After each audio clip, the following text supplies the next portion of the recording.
Music from the wrong side of the tracks. This is a show that drags you through the gritty alleys of sleaze rock, gutter glam, and all forms of dirty rock and roll. We're here to crank up the volume and dive deep into the dirtiest, sleaziest, most glamorous rock and roll out there. Whether it's the classics or the underground hits, we've got you covered. And now, here are your hosts, Andy and Gary. Hello. Welcome back to another exciting episode of the Rock and Roll Gutter Podcast. I'm one of your hosts. My name is Gary, and along with me is my co-host and creator, Andy. Hey, Andy, who are we going to cover today? Today, we're diving into a band that might just be the most criminally overlooked band in rock history, the Hollywood Brats. Who? If you've never heard of them, don't worry, most people haven't. Who? But if you have, congratulations. You're officially cooler than 99% of music fans out there. The 1970s, a time when bell-bottoms ruled, free love was the mantra, and rock and roll was getting wilder than ever. Amidst the glittering chaos of glam rock and the bubbling undercurrent of punk rock, a band emerged that embodied that reckless spirit of the era, the Hollywood Brats. Who? Often ignored, but never outshined. These British rockers paved their own glitzy, gutter glam path, leaving behind a legacy as dazzling as the sequins on their jackets. The Brats weren't just a band. They were a ferocious cocktail of chaos, creativity, and jaw-dropping style. Yeah, they were formed in 1971 in London. They originally called themselves The Queen, but unfortunately for them, another band with that name was gaining traction, so they rebranded as the Hollywood Brats. Rumor has it that vocalist Andrew Matheson even punched a young Freddie Mercury for daring to use the name Queen first. Talk about a power move. Take that. According to Andrew, he says, "We were fed up with the name Queen, but keep it a further month or two, purely because Chris Andrews says it's annoying the four idiots who just recently signed a jealousy-inducing deal with EMI. One night, Stein and I are leaning on the bar at the Marquee, drowning sorrows, drinking doubles, and sneering at the band on stage, when up walks a guy with hair like black straw and teeth like a particularly alluring camel. He fronts up. He starts yapping a mile a minute, waving his arms, exhorting us to relinquish the name Queen, says his name is Freddie. What? Like Freddie and the Dreamers, I ask. You don't look like Freddie at all. Where are your specs? Do the Freddie and prove it. But Freddie drones on and sticks a finger in my chest once too often, which is once. And since I don't want me bandmate throwing a punch, we need those fingers for keyboards. My knuckles are designated to meet this twit's lethally protuberant gnashers at eye velocity and full clinch. Kapow! He goes down like a sack of spuds rolling around on the marquee floor, dripping the red stuff and squealing like a stuck pig. Meanwhile, I'm holding my hand and trying not to say, "Yeah." The manager is not impressed. We don't care. Keep the name Queen. You can have it. We've got our name teed up, and it's the Hollywood Brats. Hollywood. It came to me, the word we've been looking for to accompany Brats, as I was walking home from Watford singing Celluloid Heroes by the Kinks. When it got to the part, you can see all the stars as you walk along Hollywood Boulevard, that was it. The Hollywood Brats. It's got a dash of Loesch decadence to it, and the rest of the lads, they approve. So who were the Hollywood Brats? Picture this. Early 1970s London, glam rock in full swing, punk rock simmering beneath the surface, and a bunch of scrappy eyeliner-wearing misfits led by Andrew Matheson. They're trying to claw their way to rock stardom. Their sound? Imagine the Rolling Stones had a love child with the New York Dolls, and that child was raised by alley cats on a steady diet of cigarettes, alcohol, and sarcasm. What a combination. Breakfast of champions. I would agree. Matheson and keyboardist Casino Steele, which I'm sure is a real name, they recruited drummer Lou Sparks through a brutally honest Melody Maker ad stating, "Drummer wanted, young, slim, must look, act, and think like a star. No beards, no chrome domes, no fatties. Must think like a star. Okay. Soon, bassist Wayne Manor. No fatties. As in stately Wayne Manor. And guitarist Ewan Brady joined the fold.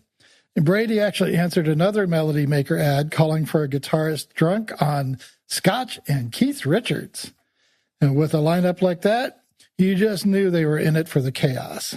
Seems this band had a penchant for writing clever ads to get people involved in the band. Right. I mean, the chrome domes and the fatties, that's pretty. Was there anybody fat in 1973, Andy? Not like they were eating processed foods like today, like there was Mickey D's on every corner or whatever. Were there any fat people in the 70s? I don't even know if the word obese existed back in the 70s. I don't know. Different time, different day, but no chrome domes.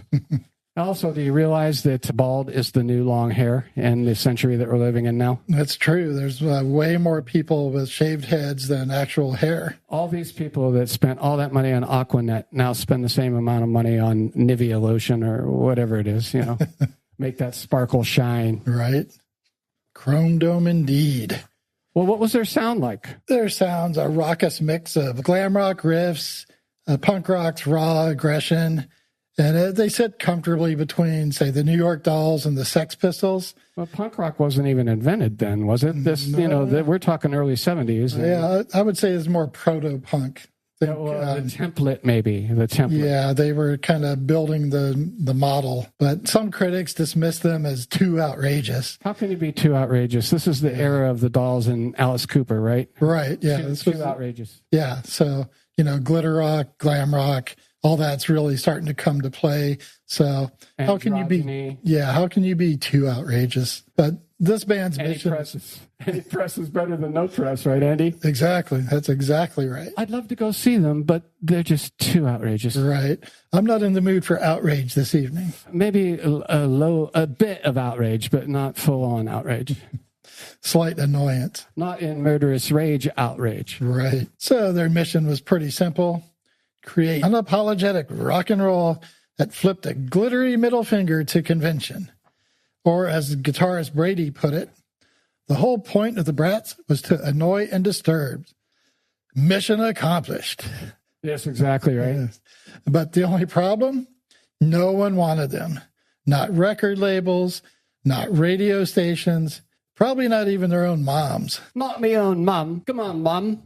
So, from the band's debut album, here's a sample of the song Chez Maxime's. This is a really good representation of the band's sound, and you can see how they would end up being compared to the New York Dolls with this song. Also, being compared to the New York Dolls, did a little bit of research and to see, could they have been influenced by the Dolls? It turns out that the Dolls' first LP, self-titled, was released on July 27th, 1973. That date actually is my birthday. But apparently, also, the Hollywood Brats, they were also recording in 1973. Now, the Dolls released their album July 27th, while the Brats, their recording date was late in the year from December 73 to January 74. So like a month. They were recording in Olympic Studios in London. They recorded an album for NEMS Records, and at AllMusic, the website, that music is described as pure rock fun with fuzzy, garage-flavored guitar solos, cowbell accents, and snotty lyrics populated with gold diggers and tramps. All the songs were written by Matheson and Casino Steel, apart from a cover of the song And Then He Kissed Me. But, the record label, the record company, they refused to release the album. Why is that? Well, by the time it was eventually released in Norway, of all places, by Mercury Records, they titled it Grown Up Wrong by Andrew Matheson and the Brats in 1975. And by that time, the band had split up. They took the single, Then He Kissed Me, and it was belatedly released by Cherry Red Records in 1979. And then following, the album was reissued as the Hollywood Brats in the following year. So could they have been influenced by one another? Matheson said that they didn't know who they were at the time because there was no internet. There was no anything. They had heard rumors that there was a band kind of like them. But yeah, so both bands recorded in 1973. So when you listen to the opening strains of this song, Chez Maxime, the first thing that's going to come to your mind is, this is the New York Dolls. No, it isn't. Give it a chance. Here it is. Chez Maxime from the Hollywood Brats.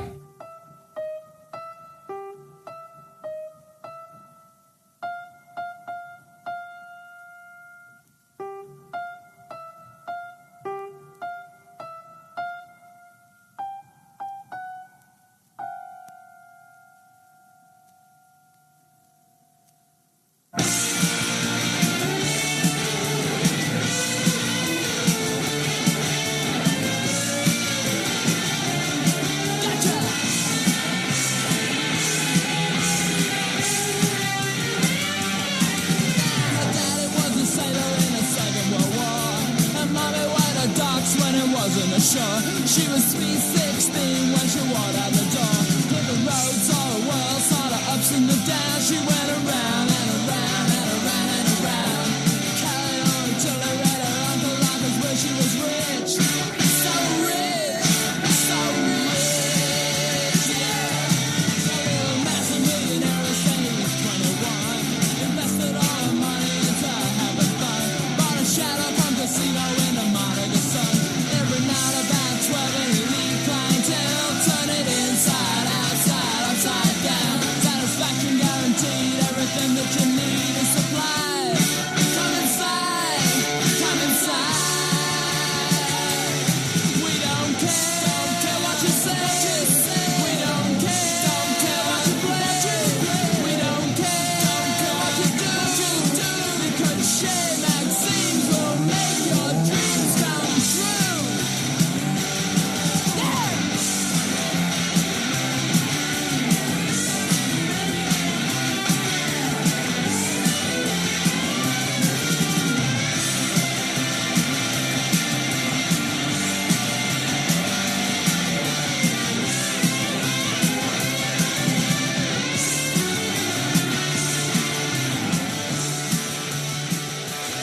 The Brats recorded their self-titled debut album in 1974. It's a record bursting with raw, snotty energy. I mean, it has everything. Swagger, sneer, and the kind of reckless abandon that would define punk just a few years later. But bad timing, worse luck, and probably some terrible attitudes meant that the album didn't even get released properly until 1979, by which point punk had already exploded, and the Hollywood Brats were just another tragic what could have been story. Oh, and did we mention the album was originally only released in Norway, where it barely sold 500 copies? Yeah, to backtrack just a second and go on about why people thought that why were they always compared to the New York Dolls? In an interview with Andrew Matheson from the Fear and Loathing website, Andrew has this to say. One of the things that some people seem to be surprised about in your book is the way you seem to be quite dismissive of the New York Dolls. In a lot of ways, they were taking a very similar approach to what the Brats were doing, so some would have expected you to be more enthusiastic about them, to which Andrew replies, you know, I did dismiss them in some ways, but in other ways I didn't. We weren't influenced by them for the simple fact that we had no clue about them when we started out. It wasn't as if it were now, where everyone has the internet and knows about everything else that's going on. We were operating in a separate universe, but there were definite parallels. When we first discovered them, we got dead worried, as though we thought we were the only guys doing this thing, and we got very worried about them. They looked great. Everything that they said sounded great. But when I finally got to hear the record, I thought, thank God, because I knew that we could wipe the floor with them. I've never really had any regard for them in terms of their music, but in many other ways, I have nothing but respect for them. I liked the fact that they existed, and I considered them a huge threat to what we were doing until I actually heard them. But when Wheezy Bob on Old Grey Whistle Test called them mock rock, that changed everything for us. We got our backs up about that, and we became defenders of them. So I think it's unfair to say that I didn't respect the New York Dolls. I respect who they were and what they were trying to do, but I just thought that the music was a bit weak. I was really worried about them to begin with, But by the time I heard their first record, I was more concerned with where did they manage to get a pink drum set? As far as selling only 500 copies and being disbanded by the time the album was released, Andrew says, we ended up in a stalemate. But it was a lovely stalemate for a while because we were living in a fabulous pad. We had a TV. We had hot and cold running chicks, so everything was great. We had dope sent to us by the company and all kinds of other nonsense. Everything was being paid for, but that was only going to last for a while. We were still sitting there watching Top of the Pops and throwing things at the TV because it was all so bad, while we had a great album in the can and we just wanted to get it out there. So we didn't know what to do next. We'd done our bit and that was up to the company, but we didn't know that the label was imploding at the same time and all kinds of weird stuff was going on. We had no clue about that.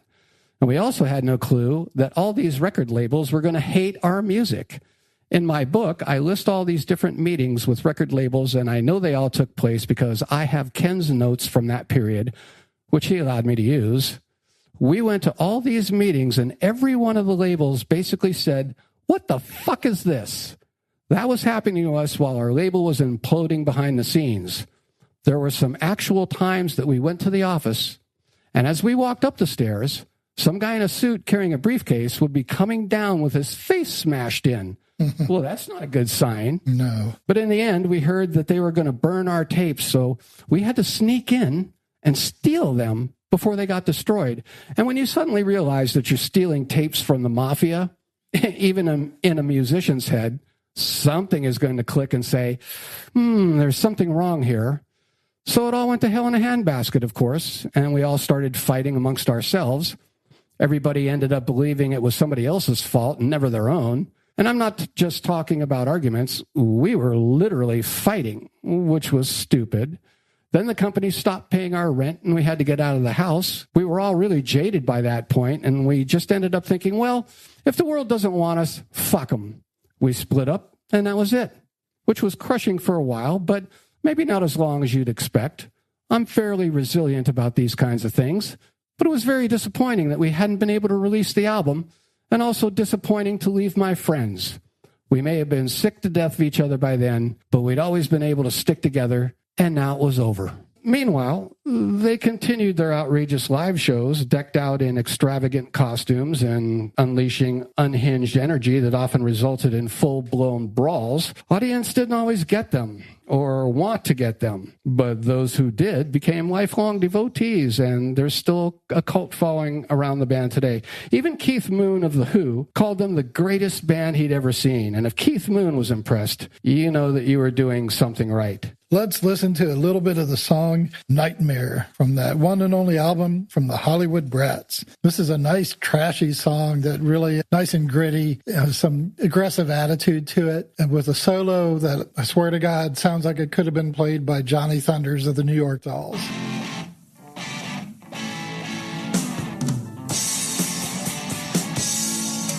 She's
And despite their undeniable talent, the Hollywood Brats were plagued by industry indifference and self-sabotage. Probably some of that infighting you were just talking about. This all led to lineup changes, frustration, sheer bad luck really led to their demise in the mid-70s. In true rock and roll fashion, this band implodes before they ever even got their big break. As writer Nick Dearden put it, even when his band was thrown a lifeline, Matheson managed to torpedo it. In 1974, Mick Jones, not yet of The Clash, introduced him to an eager Malcolm McLaren, convinced that the Brats might just be onto something. Matheson, though, considered McLaren a man of no substance and sent him packing. McLaren had to settle for signing the Sex Pistols instead. Can you imagine?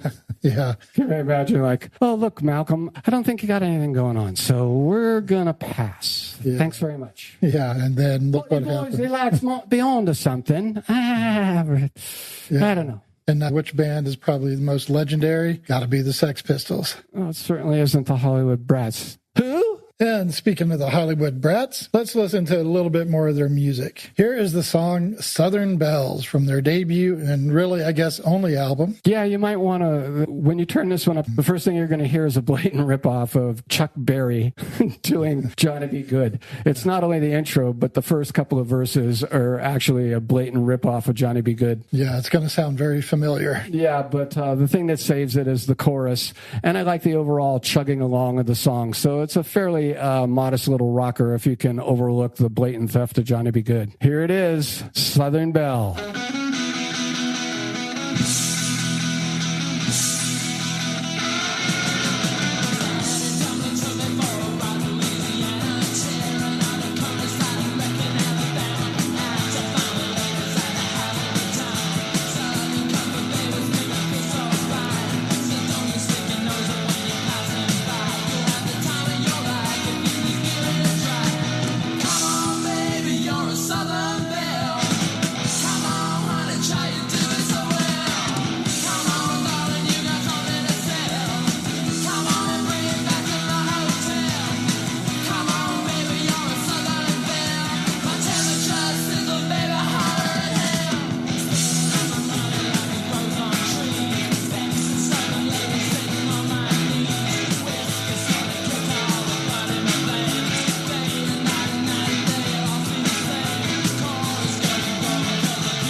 You know, according to Matheson's book, Mick Jones was pretending to be Ewan Brady, trying to get Malcolm interested in working with the Brats. So, you know, before we go on here, we should possibly mention that some of these excerpts and some of the things that Andy's referred to as Andrew Matheson back in 2015 actually penned a really cool book titled Sick on You, which basically is the disastrous story of the Hollywood Brats, the greatest band you've never heard of. And he's got all sorts of acclaim. So some of the passages and some of the things are actually coming from his mouth in his book. Let's fast forward to the late 70s and early 80s, and suddenly the Hollywood Brat spirit is alive in the exploding punk scene. You had bands like The Clash and The Damned that, carried on that sneering, glamorous torch. And though largely forgotten at the time, their influence was undeniable. And, back in the 90s, when an interest in glam and punk resurfaced, the Hollywood Brats finally started getting the recognition that they deserved. Too little, too late. Or too much, too soon, too little, too late. It's a lot like that band Big Star. They became hugely popular way after their demise. It's kind of the same thing, That's right. But after the band split up, members pursued other projects. Brady played with the band Reckless Eric. Casino Steel joined London SS before finding success with the Boys. Matheson, he released several solo albums and has a video on YouTube that's worth checking out and tried to continue his career. And eventually he decided that he would chronicle the story of the Hollywood Brats in his 2015 memoir, Sick on You, the disastrous story of Britain's great lost punk band. It's a really good must-read, equal parts hilarious and tragic, you know. Lots of Spinal Tap-ish moment. And it's packed with enough rock and roll debauchery to make even the most hardened musicians wince. The book actually was even named Mojo Magazine's 2015 Book of the Year. High praise. Andy, did you have any stories leap out that got you? Oh, yeah. I think it's a great book, and it's hilarious, and everyone should read it. I really especially love the story where Matheson describes trying to rid himself of a case of the crabs, which he contracted through a one-night stand. Probably didn't dilute the medicine the way he should have. Hilarity ensues. Yes, and probably flaming penis territory after pouring the chemicals on himself. It's a family show. Right. I don't know. It's a lot of funny stuff in there. The guy's got a clever wit and knows the turn of a phrase very well. I found myself actually chuckling out loud several times during the book, you know, so it's a good read. If you guys are interested in this band at all and want to go down this road, again, the book by Andrew Matheson is titled Sick on You, and it's been out since 2015, so you could probably pick up a used copy pretty cheap on whatever bargain outlet you decide to shop at. What's the takeaway on this band? The Hollywood Brats may not have been household names, but their influence is undeniable. They were punk before punk, glam before glam really hit its stride. Remember, this is the early 70s. And they were very unlucky before unlucky was cool, I guess. And if there's one thing to remember, it's this. Just because a band isn't famous doesn't mean that they weren't legendary. Exactly. And we're going to play this next song in its entirety, so bear with us. It's about just under 4 minutes, so if this song doesn't appeal to you, you can hit the fast forward button. This is, I think, the peak of the Hollywood Brats. This song is titled Tumble With Me. It is fantastic all the way through. It builds in crescendo. It's got a great opening organ keyboard part, snotty lyrics. I think it's his best tone of vocals on the entire album. The backing vocals, the ooh-oohs, are placed in the perfect spot. It's barely hanging on, chugging down the track. Don't know how the drummer manages to hold back. Everything is almost like a drone. And then it just builds. It keeps continuing to build in intensity. So by the end, everything is clicking on levels. His voice, the backing vocals, the ooh-oohs, the guitars, everything is this. It's a great track. And to backtrack just a little, if you guys are out there and you're fans of the show, or if you listen to our previous episode on the band from Detroit, the Trash Brats, I was auditioning for a band out of an advertisement in a newspaper, and once again, I was given a blank cassette with no writing on it whatsoever saying, learn these songs, we're thinking of covering them. Like I mentioned in the Trash Brats episode, 2 of those songs, I didn't find out what they were until ages later, which was Gas Boy and SMUT. But there was another song that grabbed me by the throat and wouldn't let go, and I couldn't find out who they were. It took me a long time to find out that it was this band, the Hollywood Brats, and the song was Tumble With Me. And again, I went to look for it, and again, it's long out of print. It took me until 1990 to get a CD copy from Cherry Red Records, and somewhere along the way, I stumbled upon an LP, their original LP, recorded in released in 1980, which I still have, that I brought over and showed Andy today. So love this song. This is Tumble With Me. Turn this way up, and we're playing it in its entirety. Here we go. There we go.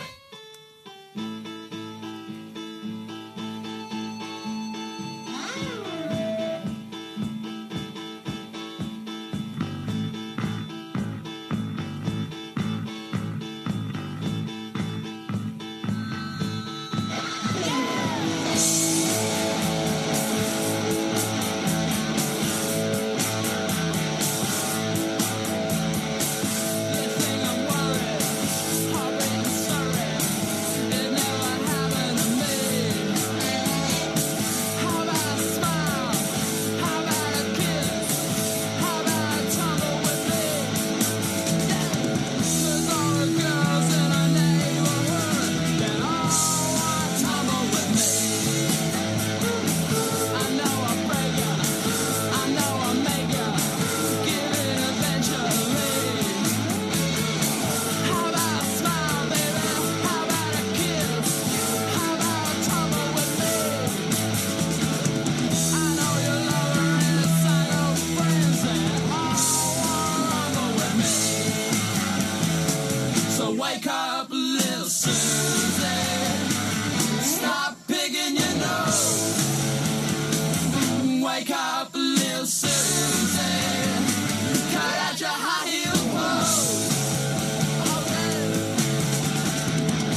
Wake up, little Susie.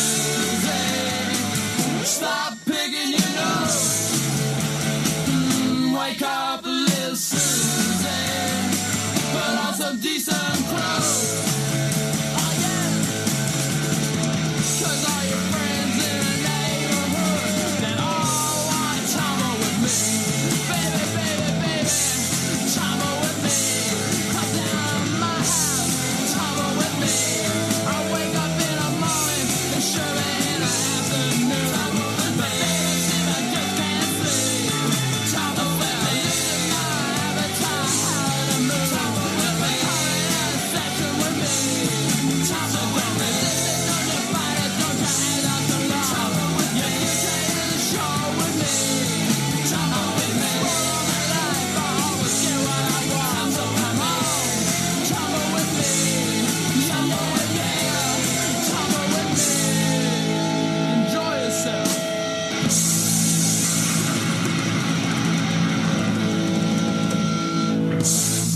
The Brats' rebellious spirit really paved the way for countless bands that came after, like, the Sex Pistols and the Damned, but even up through to modern acts like the Darkness. And in recent years, there's been a lot of reissues, tribute shows. That's really helped solidify their status as early glam punk icons. Their story is a testament to the eternal struggle between, artistic integrity and commercial success, a narrative that still resonates to this day in the music industry. This album was one and done, unfortunately, but what a glorious album it is. Yeah, it's a great album, and you really should go out and seek it out. And so if you want to hear what all the fuss is about, like Gary said, great album, go out and find it. It's easily bought off of Amazon, and you can also find it on Spotify. So go out, hunt it down, play it really loud, and let's raise a glass to the band that should have been huge, but somehow just never quite got there. Tragic story. Happens to a lot of bands out there. We want to thank you guys for hanging out with us for this episode.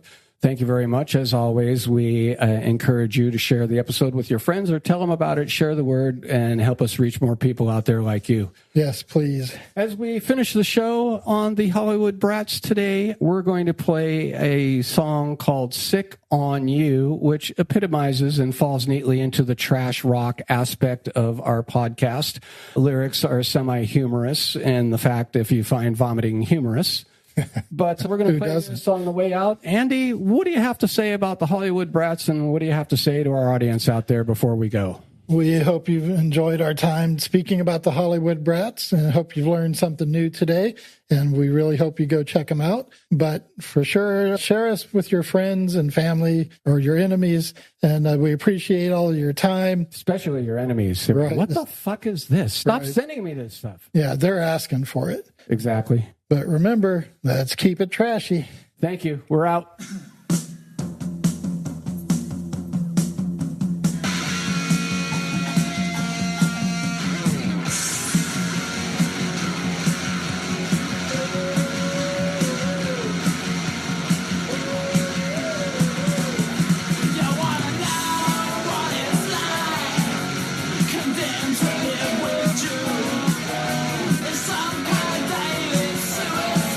Some phase that I have through.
And to our fallen comrade, Mr. Mink, I think Pink Floyd said it best. Wish you were here. You're here in spirit, brother. Godspeed, Mink, wherever you may be.